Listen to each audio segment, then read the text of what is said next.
how to get Lumira in Grow a Garden. Hey everyone, welcome to the channel. In today's video, we're going to be learning how we can get Lumira in Grow a Garden. So without any further ado and delay, let's get started with today's video.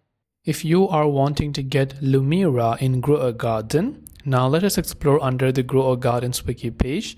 The Lumira is a limited multi-harvest legendary crop that was introduced in the Busy Bee event, but keep in mind that the Busy Bee event has already expired. But in order to get it or to obtain it, you can actually craft it using a recipe. The recipe is that, and a requirement is that you will need 2 pumpkins, 1 dandelion seed. By the way, I've already made a video to obtain a dandelion seed, so you could watch that.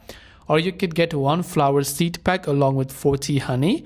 When you combine these 4 items together, the craft time is going to take 20 minutes.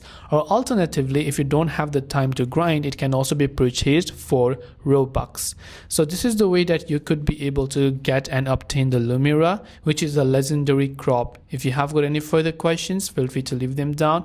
Thanks for watching and see you soon in the next video.